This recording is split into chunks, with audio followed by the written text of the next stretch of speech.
मुखं करोति वाचालं पंगुं लंघायते गिरिं यत्कृपातमहं वन्दे श्रीगुरुं दिनतारिणं परमानन्दमाधवं श्रीचैतन्यमीश्वरम्।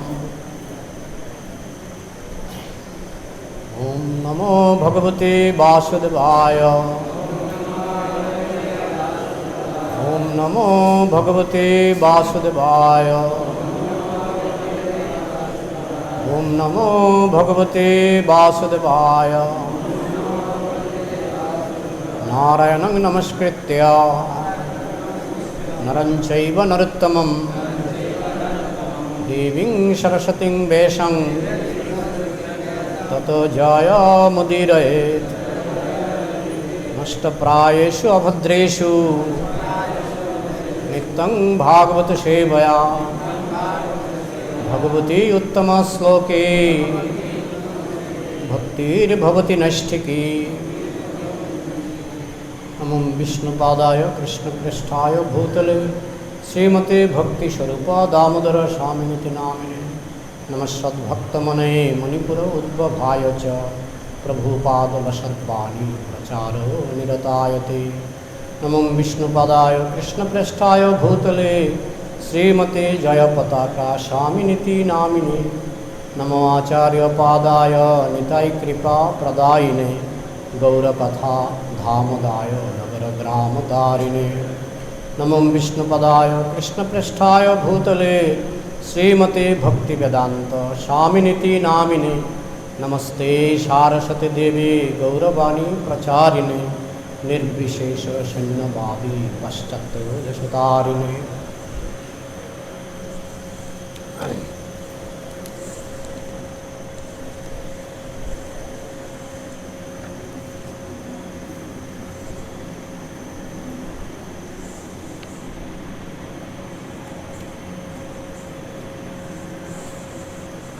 हरे कृष्णा। तो आज আমরা শ্রীমদ্ ভাগবতের প্রথম স্কন্ধের দশম অধ্যায়ের 26 নম্বর শ্লোক থেকে শ্রবণ করব। সবাই আমার সঙ্গে সঙ্গে বলুন। ফ্যানটা অফ করা যাবে? ফ্যানটা এখানের সুইচটা কোথায়? ও বন্ধ আছে না? ঠিক আছে। অহো অলং শ্লাঘ্যতমং যদুকুলম অহো অলং পুণ্যতমম মধুরবনম যদেশ পুংসাম ঋষভ শ্রিয়পতি সজন্মনা চক্রমণেন চাঞ্চতি। অহো অলং শ্লাঘ্যতমং যদুকুলম অহো অলং পুণ্যতমং মধুরবনম যদেশ পুংসাম ঋষভ শ্রিয়পতি সজন্মনা চক্রমণেন চাঞ্চতি। অহো অলং শ্লাঘ্যতমং যদুকুলম অহো অলং পুণ্যতমং মধুরবনম যদেশ পুংসাম ঋষভ শ্রিয়পতি সজন্মনা চক্রমণেন চাঞ্চতি। বলুন।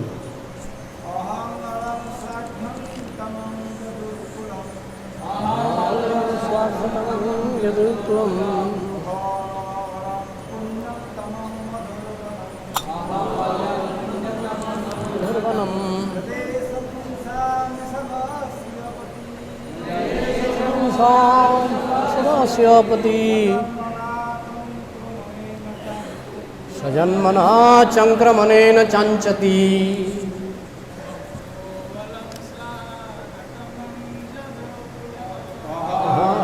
শ্লাঘ্যতমং যদুকুলম অহো অলং পুণ্যতমং মধুরবনম যদেশ পুংসাম ঋষভ শ্রিয়পতি সজন্মনা চক্রমণেন চঞ্চতি। মাতাজিদের মধ্যে কেউ?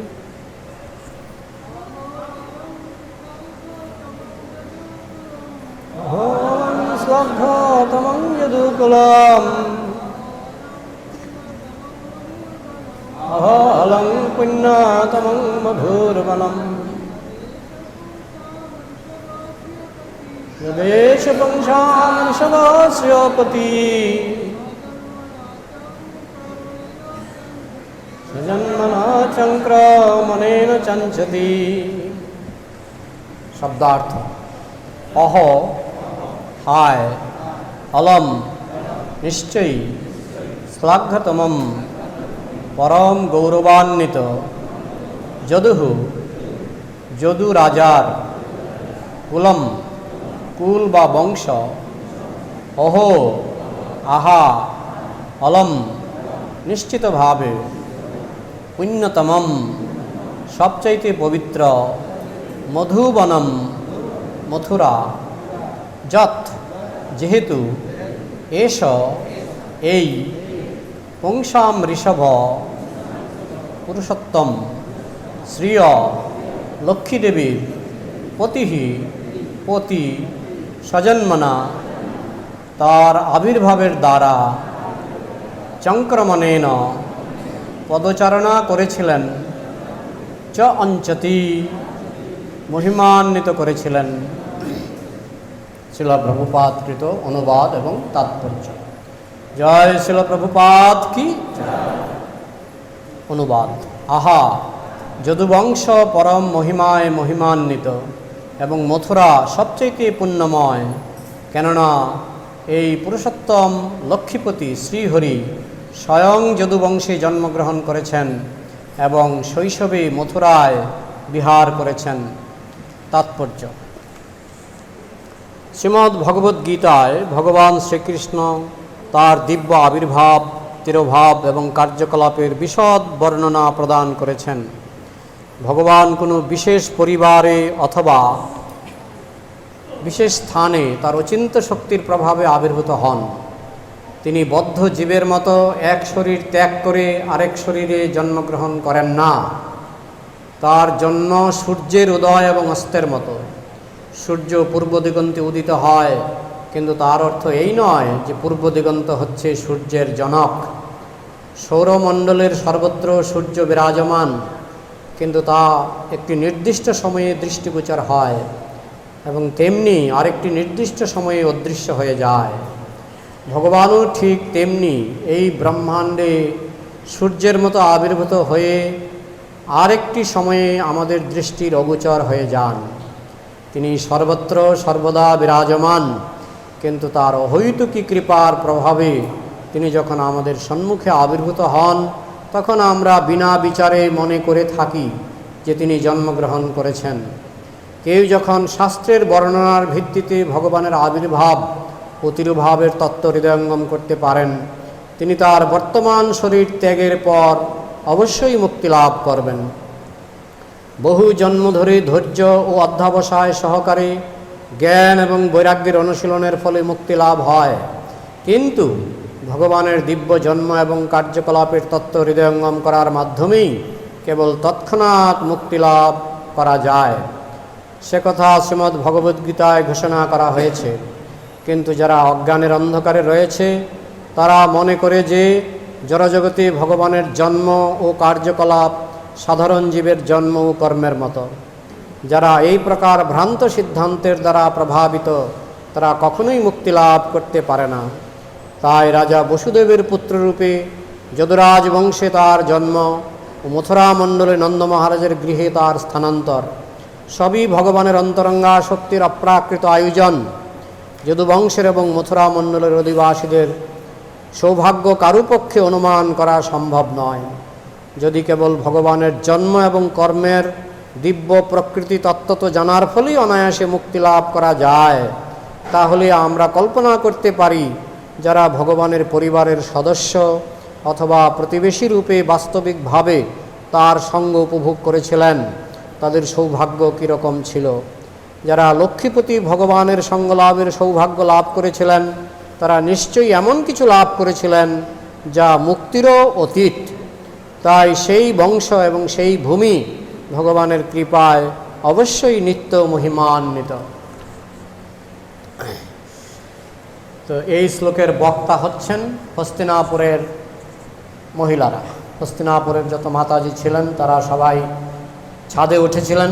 কৃষ্ণ যখন রওনা হয়ে গেলেন দ্বারকার উদ্দেশ্যে, তখন হস্তিনাপুরে তখন অনেক মাতাজি ছিলেন, কারণ কুরুক্ষেত্রের যুদ্ধে যারা দেহত্যাগ করেছিলেন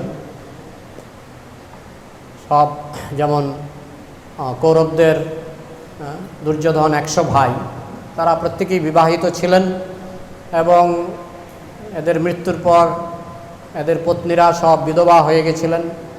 এছাড়াও আত্মীয় স্বজন অনেকের পত্নী বিধবা হয়েছিলেন। তো যুধিষ্ঠির মহারাজ যেহেতু উদার প্রকৃতির ছিলেন, তিনি সকলেরই ভরণ পোষণের দায়িত্ব নিয়েছিলেন। তো যার ফলে হস্তিনাপুরে তখন অনেক মাতাজি ছিলেন। তো তারা সকলেই দেখুন, তারা জানে এই কৃষ্ণের জন্যই আমরা স্বামীহারা হয়েছি, এই কৃষ্ণের জন্যই আমরা বিধবা হয়েছি। কারণ কৃষ্ণ যদি যুদ্ধটা না করাতেন তাহলে আমাদের বিধবা হওয়ার কথা ছিল না। কিন্তু তা সত্ত্বেও এই সমস্ত শ্লোক থেকে আমরা বুঝতে পারছি তারা ভক্ত ছিলেন। হয়তো স্বামীরা একটু বিপদগামী হয়েছিলেন, কিন্তু মাতাজিরা ভক্ত ছিলেন। তো যার ফলে তারা কৃষ্ণের প্রশংসা করছিলেন এবং কৃষ্ণের জন্য অশ্রুবর্ষণ, যখন কৃষ্ণ চলে যাচ্ছিলেন তারা খুব কষ্টে তাদের অশ্রু দমন করেছিলেন।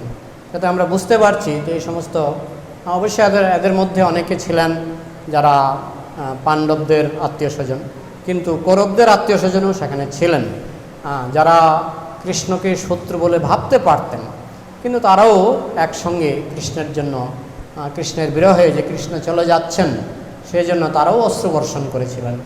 এবং তারা যে প্রার্থনাগুলি করছেন এখানে, এগুলি কৃষ্ণের কাছে একটা তাৎপর্য লেখা আছে। কৃষ্ণের কাছে মনে হচ্ছে যে বড় বড় পণ্ডিতরা, বৈদিক ব্রাহ্মণরা, তারা যে কঠিন শ্লোকের মাধ্যমে কৃষ্ণের যে গুণকীর্তন করে, তার থেকেও এই সমস্ত মাতাজিদের যে গুণবর্ণনা বা প্রশংসা করছেন কৃষ্ণের, সেটা কৃষ্ণের কাছে আরও বেশি প্রিয় বলে মনে হয়েছিল কৃষ্ণের কাছে। এবং আমরা আলোচনার মাধ্যমে আমরা দেখতে পাব, এবং আমাদের বিভিন্ন পরম্পরার গোস্বামীরা তারা এমন সুন্দরভাবে এগুলি ব্যাখ্যা করেছেন যে আমরা বুঝতে পারব যে তাদের আলোচনাটা সম্পূর্ণরূপে বেদসম্মত। এমন নয় যে তারা সাধারণ মহিলা বলে তারা যা বলছেন বেদের সঙ্গে আবেগের বশে এমন কিছু বলে বসেছেন যেগুলি বেদের সঙ্গে মিলে না, এমন নয়। প্রতিটি কথার গভীর তাৎপর্য রয়েছে, গভীর অর্থ রয়েছে এবং সম্পূর্ণরূপে বেদসম্মত। বেদের কোনো বিরুদ্ধ সিদ্ধান্ত তারা বলেননি। তো আজকের শ্লোকটিতে বলা হচ্ছে, সেই মাতাজিরা বলছেন, তারা ছাদ থেকে বলছেন, ওহো অলং শ্লাঘ্যতমং যদুকুলম। ওহো, আহা, মানে বিস্মিত হচ্ছেন কি, যে যদুবংশ পরম মহিমায় মহিমান্বিত। যদুবংশ নিয়ে তারা বিস্ময় প্রকাশ করছেন। তো এখানে বিস্ময় প্রকাশের কি আছে? ভগবান যেখানে আবির্ভূত হবেন সেটা তো মহিমান্বিত হবেই, কিন্তু এখানে বিস্ময়ের একটা কারণ আছে। সেই জন্যে আমাদের ভাগবত বুঝতে হবে গোস্বামীদের পদাঙ্ক অনুসরণ করে। গোস্বামীরা যেমন ছিল বিশ্বনাথ চক্রবর্তী ঠাকুর, ছিল জীব গোস্বামী, প্রভুপাদ, তারা এগুলি খুব সুন্দরভাবে ব্যাখ্যা করেছেন যে কেন এই শব্দগুলি, প্রতিটি শব্দ কেন ব্যবহার করা হয়েছে। অহো, মানে বিস্মিত হচ্ছেন, আশ্চর্য ব্যাপার যে যদুকুল পরম মহিমায় মহিমান্বিত। আশ্চর্য ব্যাপার হওয়ার কারণ আছে, কারণ যদুকুল হচ্ছে একটা অভিশপ্ত বংশ। অভিশপ্ত বংশ বিভিন্নভাবে অভিশপ্ত হয়েছিল যদুকুল। প্রথমত দেবযানীর যে স্বামী, অর্থাৎ শুক্রাচার্যের কন্যা দেবযানীর যে স্বামী, কি নামটা? যজাতি, মহারাজ যজাতি। তিনি দেবযানীকে বিবাহ করেছিলেন এবং সেই ইতিহাস আমি সম্পূর্ণ বললে সেই ইতিহাসই এক বিরাট বড় ইতিহাস। তো দেবযানীর সঙ্গে দেবযানীর দাসী হয়ে এসেছিলেন শর্মিষ্ঠা, আপনারা সবাই জানেন। এবং বিবাহের সময় তিনি শ্বশুর মশাইয়ের কাছে প্রতিজ্ঞা করেছিলেন যে আমি শুধু দেবযানীর সঙ্গেই থাকব এবং শর্মিষ্ঠার প্রতি আমি কোনো দৃষ্টি নিক্ষেপ করব না। এইভাবে একটা শর্ত হয়েছিল, শর্মিষ্ঠা দাসী হিসাবে থাকবে। শর্মিষ্ঠাকে আমি, যদিও শর্মিষ্ঠা ছিলেন রাজকন্যা, তথাপি শর্মিষ্ঠাকে আমি স্ত্রীর মর্যাদা দেব না। কিন্তু পরবর্তীকালে মহারাজ যজাতি তিনি তার প্রতিজ্ঞা রক্ষা করতে পারেননি। তিনি দেবযানীর থেকে লাভ করেছিলেন 3 পুত্র, আর শর্মিষ্ঠা থেকে লাভ করেছিলেন 2 পুত্র, তাই না? তো পরবর্তীকালে যখন মহারাজ যজাতির শ্বশুরমশাই শুক্রাচার্য তিনি যখন ব্যাপারটা জানতে পারলেন তার কন্যার কাছ থেকে, এবং কন্যা খুব কান্নাকাটি করলেন, তখন শুক্রাচার্য তাকে অভিশাপ দিলেন যে তুমি অকাল বার্ধক্য লাভ করবে, তোমার যৌবন চলে যাবে। তো অভিশাপের সঙ্গে সঙ্গে তার যৌবন চলে গেল। তাহলে এটা কিন্তু যদু বংশের কথা। হ্যাঁ, যজাতির পুত্র হলো যদু, জ্যেষ্ঠ পুত্র। তো অভিশপ্ত হলেন। অভিশপ্ত হওয়ার পরে তখন দেবযানী তিনি বাবাকে বললেন যে দেখুন, আপনি তো আমার স্বামীকে অভিশাপ দিয়ে দিলেন, তো এখন আমার বৃদ্ধ স্বামী নিয়ে আমার ঘর করতে হবে, বৃদ্ধ স্বামী নিয়ে আমাকে জীবনটা কাটাতে হবে। তখন শুক্রাচার্য বুঝতে পারলেন যে ক্রোধের বশে আমি একটা ভুল করে ফেলেছি, তাই এখন কি উপায়। আর এদিকে যজাতি তার মনের মধ্যে কামনা বাসনা প্রবল, বয়স হয়ে গেছে, মানে বার্ধক্য এসে গেছে, শরীর ভেঙে গেছে, কিন্তু কামনা বাসনা ভাঙেনি, কামনা বাসনা তার প্রবল। তখন তিনি শুক্রাচার্যের কাছে অনেক ক্ষমা চাইলেন, অনুনয় বিনয় করলেন। তখন শুক্রাচার্য বললেন যে ঠিক আছে, কেউ যদি তোমার বার্ধক্য নিয়ে বিনিময়ে তোমাকে যৌবন দান করে, তাহলে তুমি আবার আগের মতো ভোগবিলাস করতে পারবে।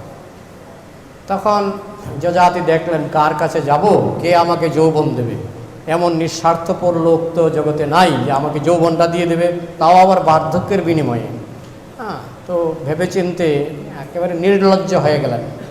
যে কামনার একটা বৈশিষ্ট্য হচ্ছে মানুষকে নির্লজ্জ করে দেয়। কামনা হচ্ছে এমনই জিনিস, মানুষের লজ্জা হরণ করে।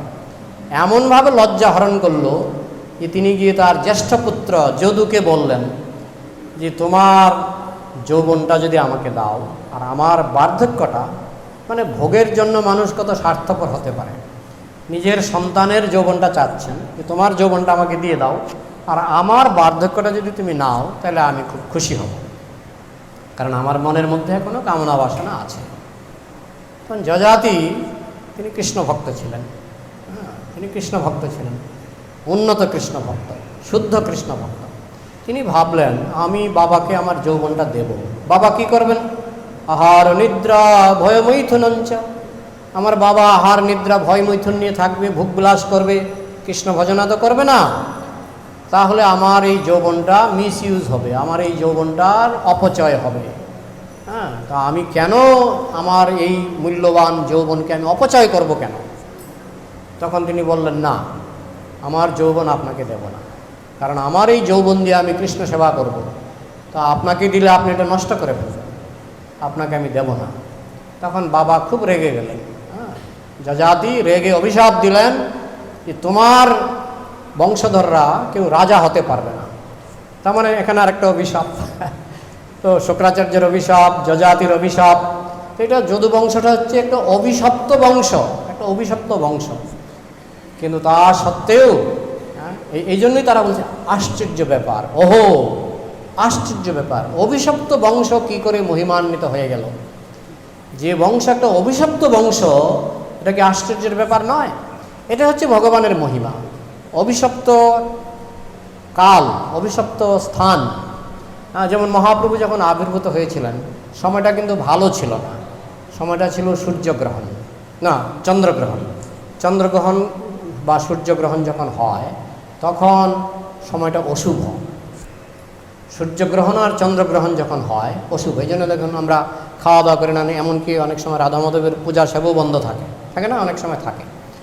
তো অশুভ সময়, কিন্তু যেহেতু মহাপ্রভু আবির্ভূত হয়েছেন, মহাপ্রভু স্বয়ং ভগবান তিনি যেহেতু আবির্ভূত হয়েছেন, সে অশুভ সময়টা হয়ে গেল সবচাইতে শুভ। এই জন্য বিষ্ণু এবং বৈষ্ণব যেখানে আবির্ভূত হন, যখন আবির্ভূত হন, সে শুভ অশুভের বিচার হয় না। মানে তারা যদি অশুভ মুহূর্তে দেহত্যাগ করে, হ্যাঁ, আমরা জানি উত্তরায়ণে দেহত্যাগ মঙ্গলজনক, কিন্তু কোনো শুদ্ধ বৈষ্ণব যদি দক্ষিণায়নে দেহত্যাগ করে এটা মঙ্গলজনক। মানে তাদের ক্ষেত্রে শুভ অশুভের বিচার, মানে তাদের সবই শুভ।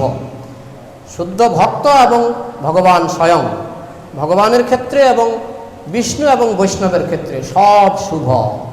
আমাদের ভগবদ্গীতাতেই বলা হয়েছে যে কখন দেহত্যাগ করলে ঊর্ধ্বগতি লাভ হয়, কখন দেহত্যাগ করলে নিম্নগতি লাভ হয়। কিন্তু লাস্টে আবার কৃষ্ণ বলছেন যে কোনো ভক্ত যখন দেহত্যাগ করে তার আবার এইসব বিচার হবে না। আর যেমন শ্রীমদ্ ভক্তি সিদ্ধান্ত সরস্বতী ঠাকুর, তিনি কোথায় দেহত্যাগ করেছিলেন? কলকাতা। তিনিই বলতেন কলকাতা হচ্ছে কলির স্থান, কলিকাতা মানে কলির স্থান। তো কলিকাতা মানে কলির স্থানে তিনি দেহত্যাগ করেছেন। নিশ্চয়ই সব ভক্তরাই চায়, অন্তত আমাদের মতো সাধারণ ভক্তরা তো আমরা বাঞ্ছা করি যে ধামে যদি দেহটা ছাড়তে পারি, তাই না? এরকম হয়। যেমন শ্রীপাদ পঙ্কজঙ্গিরি প্রভু, তাকে যখন হাসপাতালে নিয়ে যাওয়া হলো তিনি রেগে গেছিলেন যে আমাকে কেন মায়াপুরে নিয়ে যাওয়া হচ্ছে না। তো তার রাগ, তিনি না রাগলে হয়তো তাকে আনাই হতো না।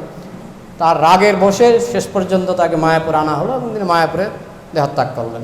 তো ভক্তরা চায় একটা তীর্থক্ষেত্রে মায়াপুর ধামের মতো পবিত্র ধামে দেহত্যাগ করবেন, পবিত্র মুহূর্তে জন্মগ্রহণ, পবিত্র মুহূর্তে দেহত্যাগ, এগুলো আমরা বাঞ্ছা করি। কিন্তু সেটা বিষ্ণু এবং বৈষ্ণবের ক্ষেত্রে প্রযোজ্য নয়। তাই কৃষ্ণ তিনি যদুকুলে, যদু বংশে তিনি আবির্ভূত হলেন, যে বংশটা ছিল একটা অভিশপ্ত বংশ। কিন্তু সেই বংশে আবির্ভূত হওয়া সত্ত্বেও যদু বংশ মহিমান্বিত হয়ে গেল, যেহেতু সেখানে স্বয়ং ভগবান শ্রীকৃষ্ণ আবির্ভূত হয়েছিলেন। জয় শ্রী রাধা মাধব সখীবৃন্দ কি, নৃসিংহদেব ভগবান কি, পঞ্চতত্ত্ব ভগবান কি, শিল প্রভুপাদ কি যায়। তো এই জন্য তারা আশ্চর্য হলেন যে একটা অভিশপ্ত বংশে কৃষ্ণ আবির্ভূত হয়েছেন এবং এই অভিশপ্ত বংশটাকে তিনি একেবারে পরম মহিমায় মহিমান্বিত করে দিলেন। যদু যজাতি অভিশাপ দিয়েছিলেন যে এই বংশে কেউ রাজা হতে পারবে না, কিন্তু রাজা হয়েছিল। তার মানে কি অভিশাপ খণ্ডন হয়ে গেছিল। এই বংশে, যদু বংশে কৃষ্ণের আবির্ভাবের ফলে সেখানে ভালোই রাজা হয়েছিলেন এবং শুধু তাই না, তাদের মহিমা সমস্ত জগতে প্রচারিত হয়েছিল। তার মানে তাদের যে অভিশাপ ছিল সেই অভিশাপের মানে কালিমা যদু বংশকে স্পর্শ করতে পারল না, যেহেতু সেখানে কৃষ্ণ আবির্ভূত হলেন। আর কৃষ্ণই বা কেন এই অভিশপ্ত বংশকে বেছে নিলেন?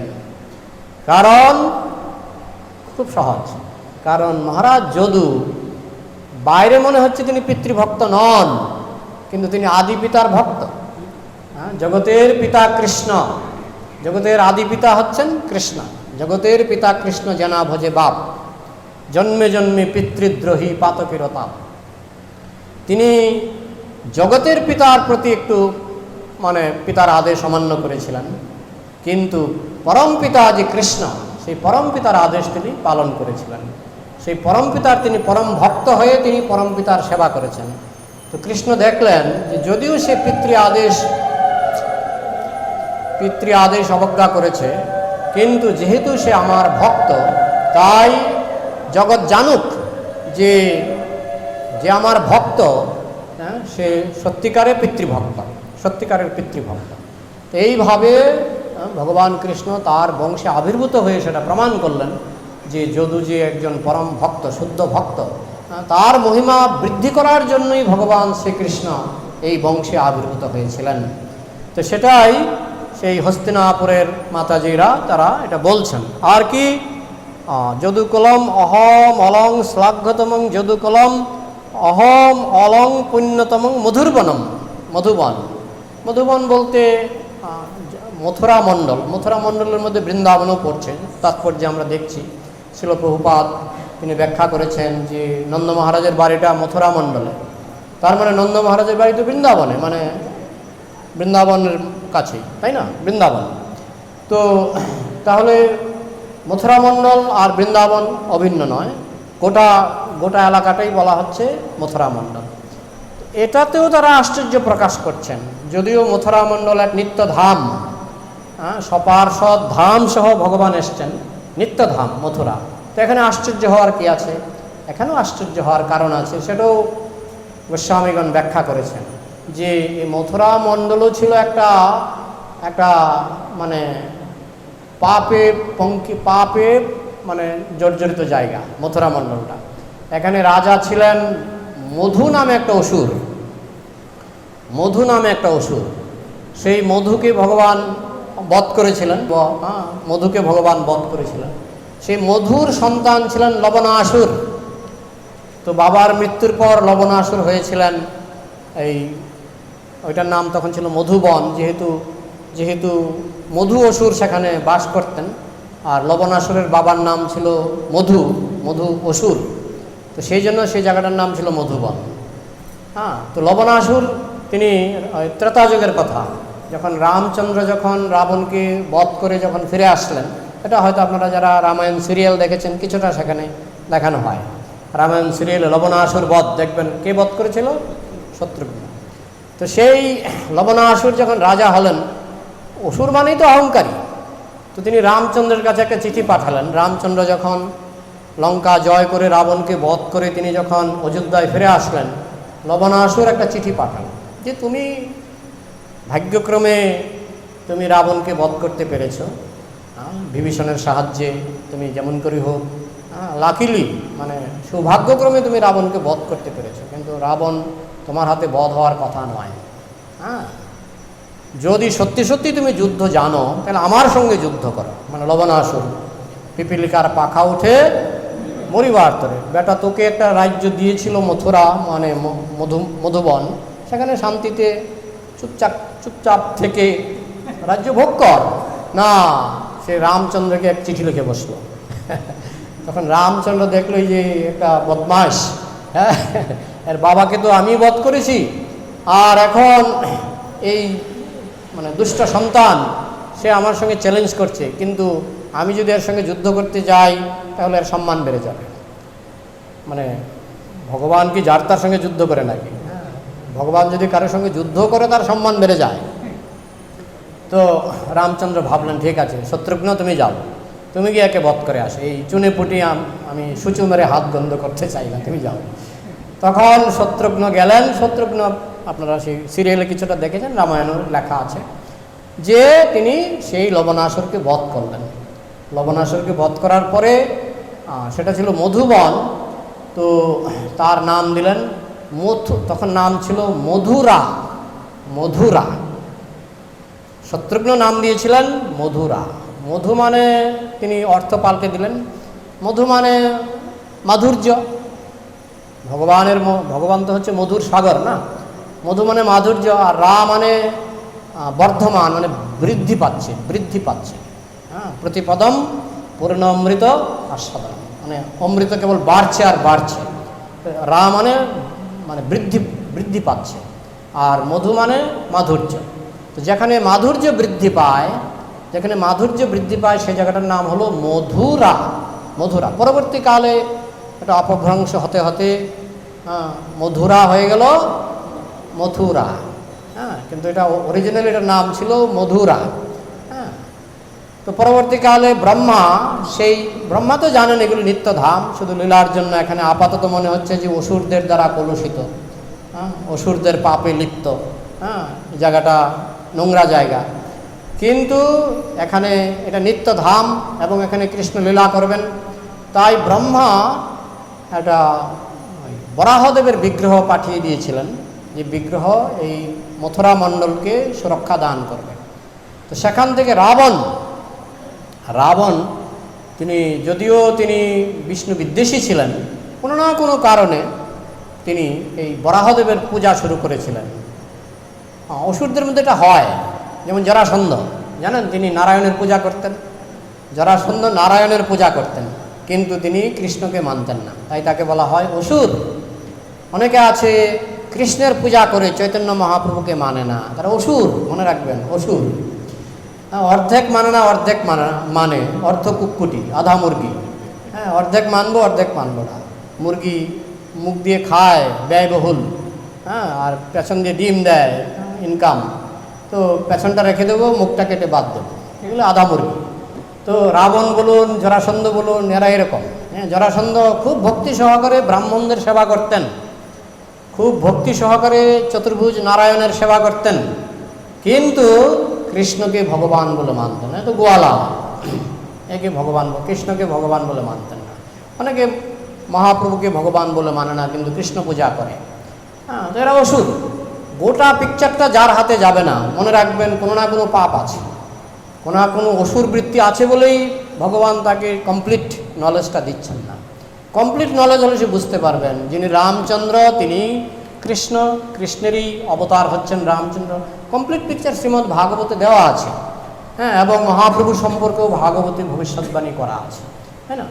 তো যাই হোক, এখন এই যে মথুরা মণ্ডল, যেটা ছিল একটা অসুরের পাপে জর্জরিত জায়গা, তো সেখানে আমি বরাহদেবের কথা বলছিলাম।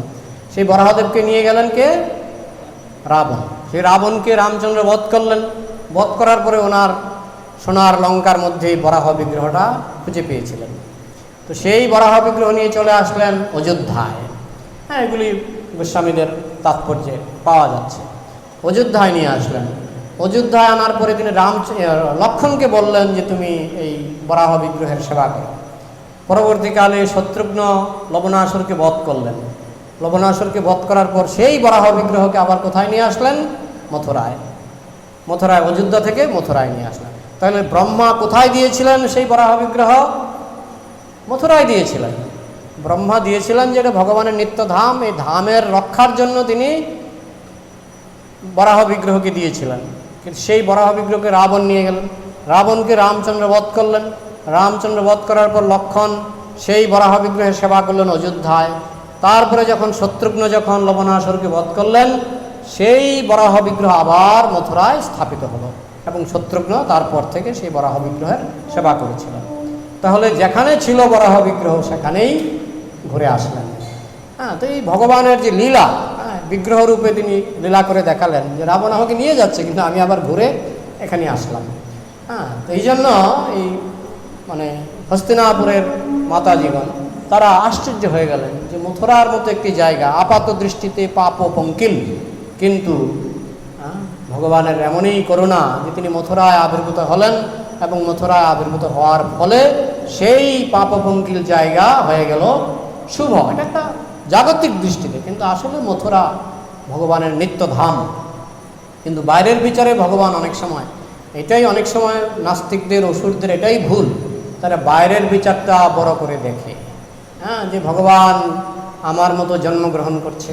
প্রভুপাদ ব্যাখ্যা করেছেন তাৎপর্যে। ভগবদ্গীতায় কৃষ্ণ বলছেন জন্মকর্ম চমে দিব্যম এবং যো ব্যক্তি তত্ত্বতঃ ত্যক্তা দেহম পুনর্জন্ম নৈতি মামিতি সর্জন। প্রভুপাদ বলছেন জ্ঞানের চর্চা, বৈরাগ্যের অনুশীলন হাজার হাজার জন্ম ধরে আপনি করুন, তাতেও আপনি ভগবানকে নাও পেতে পারেন। কিন্তু শুধুমাত্র যদি কৃষ্ণের জন্ম আর কর্মটা বুঝতে পারেন যে কৃষ্ণের জন্ম আমার জন্মের মতো নয়। আজকাল বহু নাস্তিক আমার কাছে মাঝে মধ্যেই মেসেজ আসে, ও কৃষ্ণ আপনার মতো আমার মতো জন্মগ্রহণ করেছে, কৃষ্ণ আপনার মতো আমার মতো সাধারণ মানুষের মতো জন্মগ্রহণ করেছে, সাধারণ মানুষের মতো মৃত্যুবরণ করেছে, তো কৃষ্ণ কি করে ভগবান হয়? এইভাবে তারা আপত্তি করে। তার মানে কি? তাদের দুর্ভাগ্য, তারা মুক্তি লাভ করতে পারবে না, ভগবানকে লাভ করতে পারবে না। কৃষ্ণ বলছেন যারা শুধু এইটুকু বুঝতে পারে যে আমার জন্ম, কৃষ্ণের জন্ম সাধারণ মানুষের জন্মের মতো নয়, তারা জন্মকর্ম চমে দিব্যম এবং যবিত্তি তত্ত্বত ত্যক্তা দেহম, দেহ ত্যাগ করার পর ত্যক্তা দেহম পুনর্জন্ম নৈতি মামেতি সর্জন। সে দেহত্যাগ করার পর তার পুনর্জন্ম হবে না, সে মামেতি, সে আমাকে লাভ করবে, মানে গোলাপ ধাম চলে যাবে।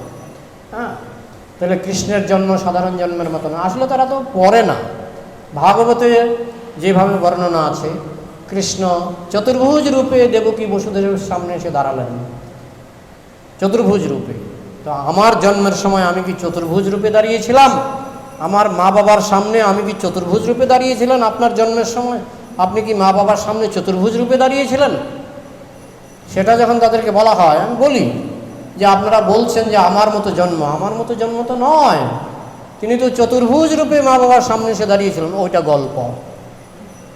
তো তাদের সঙ্গে উনি পারবেন কী করে? যেটা ভগবানের মহিমা সেটা তাদের কাছে গল্প। আর এই জন্য ভগবানের লীলাগুলি এরকম, ভগবান কিছুটা মানুষের মতো লীলা করেন, কিছুটা ভগবানের মতো লীলা করেন। তো যারা নাস্তিক তারা মানুষের মতো যে লীলাগুলি সেগুলিকে তারা ম্যাগনিফাই করে, ওই দেখো ও তোমার মতোই আমার মতোই। হ্যাঁ, যেমন পাণ্ডবদের যখন যতগৃহে পুড়িয়ে মারা হয়েছিল, পাণ্ডবদের যতগৃহে জানেন কার কৃপায় তারা রক্ষা পেল? কৃষ্ণের কৃপায়। যদিও কৃষ্ণ সেখানে উপস্থিত নেই, কিন্তু তার কৃপা তো সর্বত্র উপস্থিত। তার কৃপায়, কৃষ্ণের কৃপায় পাণ্ডবরা সুরঙ্গ পথে বেঁচে গেলেন। আপাত দৃষ্টিতে মনে হচ্ছে বিদুরের কৃপায়, আপাত দৃষ্টিতে মনে হচ্ছে বিদুরিতেও পাঠালেন একটা লোক যে তুমি গিয়ে একটা সুরঙ্গ করো, গঙ্গা নদী থেকে শুরু করে একেবারে যত গৃহ পর্যন্ত একটা সুরঙ্গ করো। তা আপাত দৃষ্টিতে মনে হচ্ছে যে সেই যে সুরঙ্গ যিনি বানিয়েছেন তার কৃপায়, বা যিনি এই সুরঙ্গ বানানোর লোকটাকে পাঠিয়েছিলেন বিদুর, তার কৃপায় পাণ্ডবরা বেঁচে গেলেন। কিন্তু কুন্তী দেবী বলছেন, হে কৃষ্ণ, এইসব যে মানে বিভিন্ন যে চক্রান্ত হয়েছিল আমাদের বিরুদ্ধে, সেই চক্রান্তের থেকে আমরা বাঁচতে পেরেছি শুধু কৃষ্ণ কৃপায়, শুধু তোমার কৃপায়, তাই না? তার মানে আমরা আপাত দৃষ্টিতে দেখতে পাই যে অমুকের কৃপা তমুকের কৃপা, কিন্তু আসলে কার কৃপা? আসলে কৃষ্ণ কৃপা। বাকিরা উপলক্ষ। বিদুর হচ্ছে নিমিত্ত মাত্র, উপলক্ষ। বিদুর যেহেতু পরম বৈষ্ণব, ভগবান বিদুরের মাধ্যমে তার কৃপাটাকে সঞ্চারিত করেছিলেন। আর নিজে কি সেজেছেন জানেন? কৃষ্ণ নিজে বলছে, পাণ্ডবরা মরে গেল, এই যত গৃহে পাণ্ডবরা পুড়ে মারল, হায় হায় হায়। তখন দুর্যোধন শ্রাদ্ধের চিঠি পাঠালেন কৃষ্ণের কাছে, যে পাণ্ডবদের শ্রাদ্ধ হবে। শ্রাদ্ধে কৃষ্ণ বলরাম উপস্থিত ছিলেন, শ্রাদ্ধে কৃষ্ণ বলরাম অশ্রু বিসর্জন করেছিলেন। নিজে সাজলেন, কিছুই জানে না। এই জন্যই যারা নাস্তিক তারা বলে, ওই দেখো কৃষ্ণ জানেই না পাণ্ডবরা বেঁচে আছে না মরে গেছে। ক্রেডিট দিলেন বিদুরকে। কুরুক্ষেত্রের যুদ্ধ তাই, শুধু রথ চালালেন। ক্রেডিট কাকে দিলেন? অর্জুনকে। এই কৃষ্ণের এই যে মানবীয় কায়দাগুলির জন্য মানুষ কৃষ্ণকে ভুল বোঝে, আর কৃষ্ণটা চান। কৃষ্ণ চান, ঠিক আছে তোমরা যারা অসুর আছো, তোমরা তো জন্মকর্ম যদি বুঝেই ফেলো তাহলে তো তোমরা গোলকে চলে যাবে, এই পুরস্কারটা আমি দেব না। তোমরা যে গোলকে যাবে সেই পুরস্কার আমি দেব না। তাই তোমাদের মধ্যে আমি অবিশ্বাস নামক বিষ আমি ঢুকিয়ে দিলাম। তোমরা মনে করো যে আমি দেখো এই পাণ্ডবরা যত গৃহে মরে গেছে আমি জানি না। হ্যাঁ, এরকম বহু লীলা আছে কৃষ্ণের। আপাত দৃষ্টিতে মনে হয় সাধারণ মানুষের মতো, তিনি সব কলকাঠি নাড়ছেন, কিন্তু তিনি নিজে এমন একজন ভাব করছেন মাঝে মধ্যে অবশ্য প্রকাশ পেয়ে গেছে, কিন্তু মাঝে মধ্যে এমন ভাব করেছেন যে তিনি একজন সাধারণ মানুষ। হ্যাঁ, তাই অসুররা সেইগুলি দেখে, ও কৃষ্ণ সাধারণ মানুষের মতো জন্মগ্রহণ করছে, কৃষ্ণ সাধারণ মানুষের মতো মৃত্যুবরণ করেছে। কৃষ্ণের তিরোধান লীলা ভাগবতে আছে এবং বিভিন্ন পুরাণে আছে। জরাবেদ যিনি পূর্বজন্মে ছিলেন অঙ্গদ, হ্যাঁ, যেহেতু রামচন্দ্র তার পিতাকে বধ করেছিলেন, তার বিনিময়ে তিনি একটা বর পেয়েছিলেন যে তিনি তার পিতৃহন্তাকারীকে বধ করবেন। সে অঙ্গদ হয়ে গেলেন জরাবেদ হয়ে তিনি যখন কৃষ্ণের চরণে তীর নিক্ষেপ করলেন, যে কৃষ্ণকে তার প্রকট লীলায় কেউ তার একটা চুল পর্যন্ত টাচ করতে পারেনি, সেই কৃষ্ণকে জরাবেদ হত্যা করতে পারে না। কি হলো? তিনি তীর নিক্ষেপ করলেন, কৃষ্ণ গাছ থেকে নেমে আসলেন, তার সমস্ত শরীরটা হয়ে গেল পদ্মফুল। হ্যাঁ, এবং সেখানে অনন্ত শেষ নাগ এসে সেখানে ফণা তুলে ধরলেন। তা আমার মৃত্যু কি সেইভাবে হয়? আমার দেহত্যাগের পর আমার দেহটা কি পদ্মফুল হয়ে যাবে, আর সেখানে এসে অনন্ত শেষ নাগ ফণা তুলবে না। কিন্তু যারা অসুর তারা জরাবেদ তাকে তীর নিক্ষেপ করে মেরে ফেলেছেন, আর কৃষ্ণ সেটাই চান। ঠিক আছে, তোমরা অসুর, তোমরা এগুলি বুঝতে পারবে না, আর আমি চাই তোমরা বুঝতে যেতে না পারো। বুঝতে পারলেই তো গোলক যাবে, বুঝতে পারলেই তো পুরস্কার পেয়ে যাবে। কৃষ্ণ তো বলেছেনই পুরস্কার, জন্মকর্মচমে দিব্যম এবং যো ব্যক্তি তত্ত্বতঃ ত্যক্তা দেহম পুনর্জন্ম নৈতি মামেতি, আমাকে লাভ করে। তাই সেই পুরস্কার অসুরদের দেওয়া হবে না। সেই জন্য আমাদের আশ্চর্য হওয়ার কিছু নাই যখন অসুররা বলে এই কৃষ্ণের জন্ম সাধারণ মানুষের মতো। ঠিক আছে, বোঝাবার চেষ্টা করব। অনেক সময় বলা হয় যে বৈষ্ণবরা বিষ্ণু থেকেও নাকি বেশি দয়া দেখায়। বলা হয় যে অসুরদের কাছে প্রচার করবে না, প্রভুপাদ করেছেন। হ্যাঁ, যেমন নিত্যানন্দ প্রভু জগাই মাধবের কাছে প্রচার করেছেন। তারা তো আসরিক ছিলেন, কিন্তু প্রচার করেছেন। তো বৈষ্ণবরা বিষ্ণু থেকেও দয়া বেশি দেখায়, যদিও সেটা বিষ্ণুরই দয়া, কিন্তু সেটা বৈষ্ণবের মাধ্যমে প্রবাহিত হয়।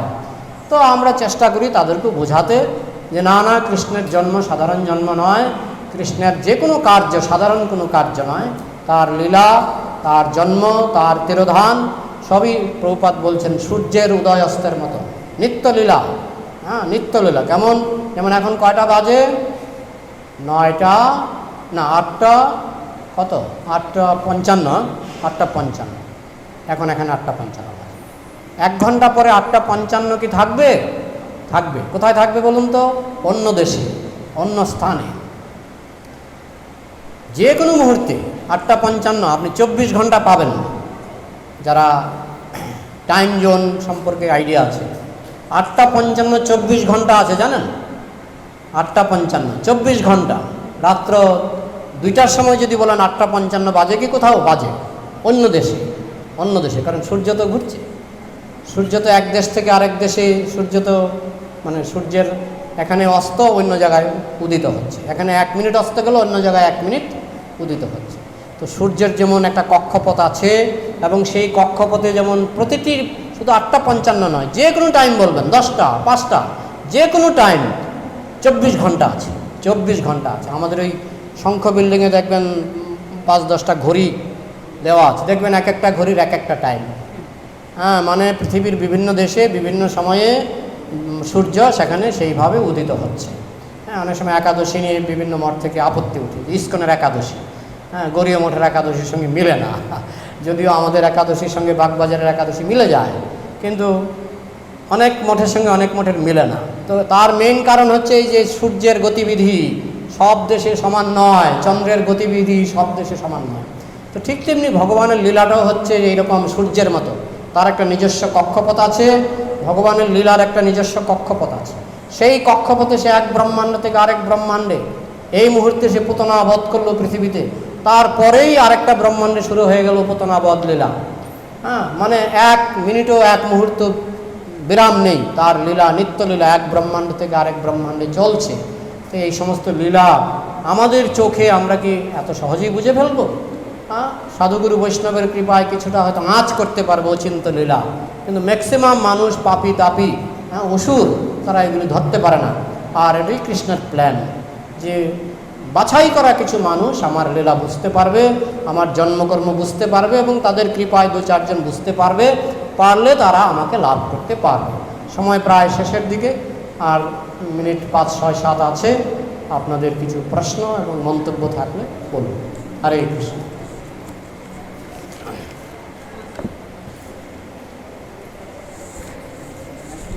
হ্যাঁ, যে হাত তুলেছেন, একটু হ্যান্ড মাইক থাকলে।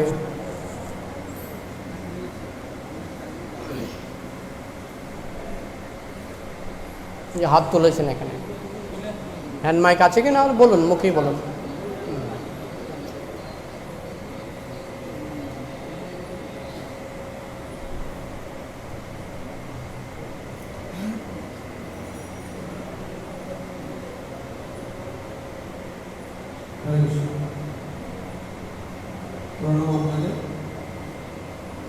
আপনার কাজ সবসময় আমাদের ভালো লাগে। তো যেহেতু আমরা প্রবাদের তাৎপর্য থেকে এবং আপনার কথা থেকে জানলাম যে কৃষ্ণের জন্ম এবং কর্ম যদি কেউ তত্ত্বটা জানে, তাহলে তার কৃষ্ণ ধামে ফিরে যাবে। তো আমাদের শ্রীচৈতন্য মহাপ্রভু শ্রীমান নিত্যানন্দ প্রভু মার খেয়ে প্রেম দিচ্ছেন, জীবকে উদ্ধারের জন্য তারা এতটা কষ্ট স্বীকার করছেন। তো সেইটা না করে যদি কৃষ্ণ যারা অসুর ব্যক্তি আছে তাদেরকে তত্ত্বত জিনিসটা বোঝার জন্য শক্তি দেন, তাহলে এই কাজটা খুব সহজে হয়ে যায়। তো সেইটা মানে কীরকম আর কি সলিউশনটা হবে? কৃষ্ণ ইচ্ছা করেই দেন না, কারণ কৃষ্ণ জানেন এখনও তোমার সময় হয়নি, যখন সময় হবে দেব। এখনও সময় হয়নি, তোমার আরও ভোগান্তি বাকি আছে। কৃষ্ণ জানেন কার কতটুকু ভোগান্তি ভুগতে হবে, কৃষ্ণ জানেন। তাই কৃষ্ণ যদি মনে করেন তোমার আরও 1,00,000 বছর ভোগান্তি বাকি আছে, আমি কেন এখন তোমাকে পুরস্কারটা দিয়ে দেব? তোমার ভোগান্তি শেষ হোক। বোঝা গেল? বলে কেন ভোগান্তি কেন? আমি তো ভোগান্তি চাইছি না। না, কৃষ্ণ জানে কার বাসনা কতটুকু তীব্র, কৃষ্ণ জানেন।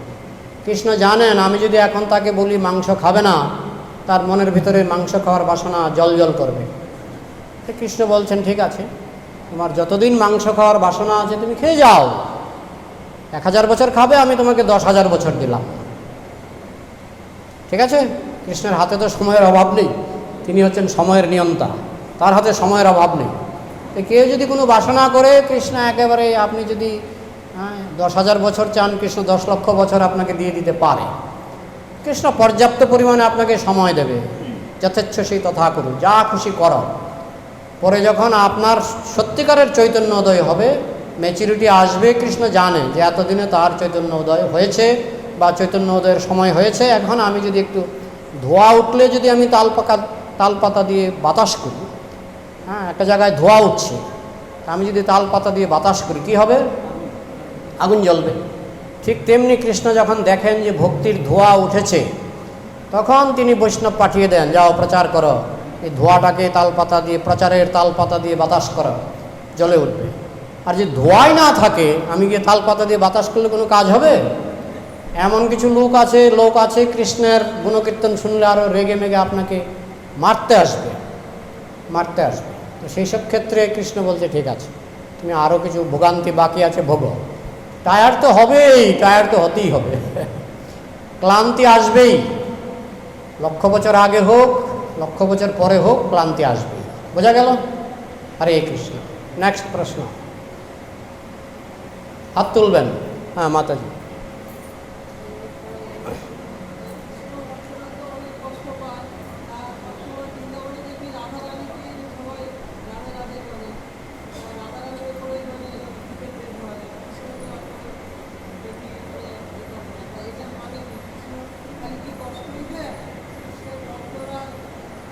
যত দেখো, আচ্ছা প্রশ্নটা হচ্ছে কৃষ্ণ ভক্তরা কষ্ট পায় কেন? কৃষ্ণ কি কষ্ট দিতে ভালোবাসে? পাণ্ডবরা বনবাসী ছিল, আমরা তো দেখি কৃষ্ণ ভক্তরা কষ্ট পায়। তো তার উত্তর চৈতন্য ভাগবতে বৃন্দাবন দাস ঠাকুর দিয়েছেন, যত দেখো বৈষ্ণবেরও ব্যবহার দুঃখ, নিশ্চয়ই জানিহ সেই পরানন্দ সুখ। বিষয় মদন্দ সব কিছুই না জানে, ধনমদে বিদ্যামদে বৈষ্ণব না চিনে। যত দেখো বৈষ্ণবেরও ব্যবহার দুঃখ, বাইরে মনে হচ্ছে দুঃখ, ভেতরে তারা সবচেয়ে বড় সুখী। বাইরে থেকে মনে হচ্ছে খোলা বেচা শ্রীধর, দিন আনে দিন খায়, কিন্তু ভেতরে খোলা বেচা শ্রীধরের যে আনন্দ, কোটিপতির সে আনন্দ নাই, তাই না? কোটিপতি অনেক সময় সুইসাইড করে। এই যে একজন সিনেমা আর্টিস্ট সুইসাইড করলো, কি যেন নামটা, সিনেমা আর্টিস্ট সুইসাইড করলো না, সুশান্ত সিং।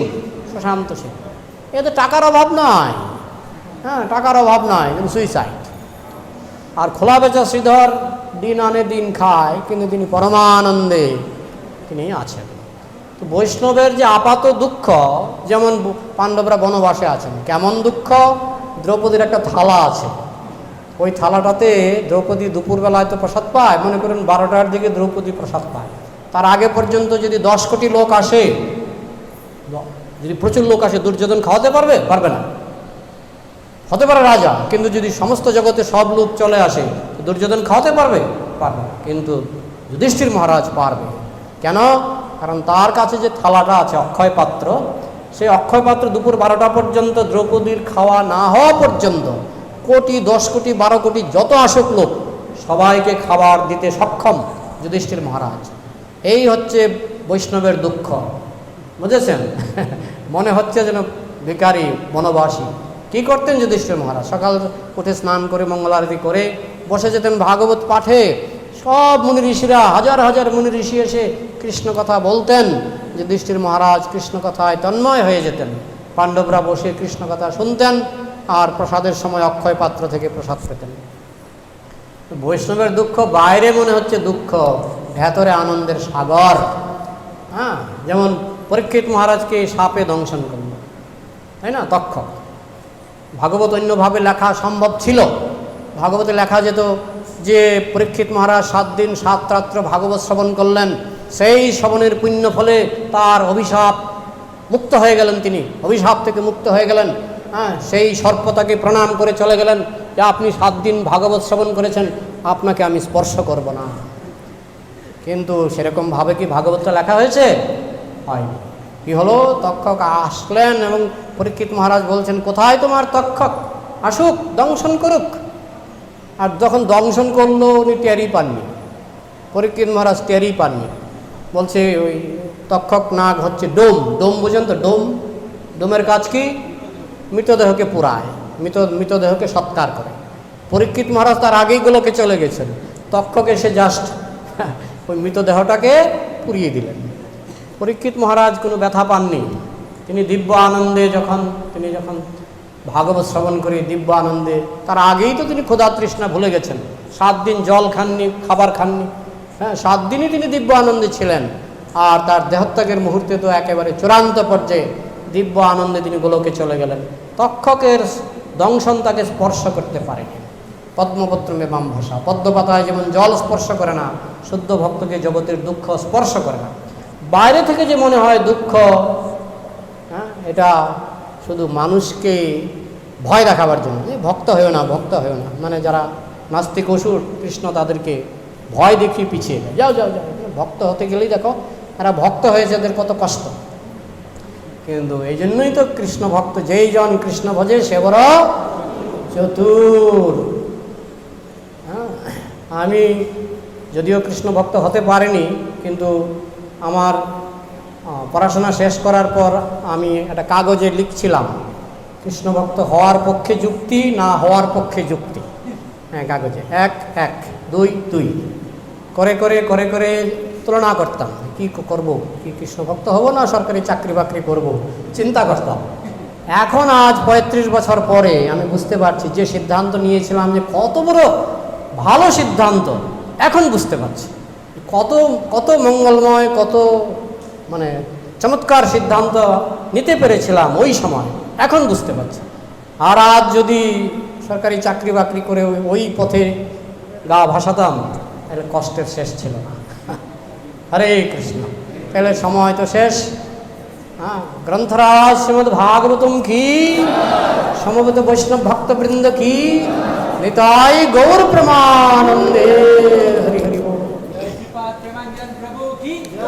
শ্রীল প্রভুপাদ কি জয়।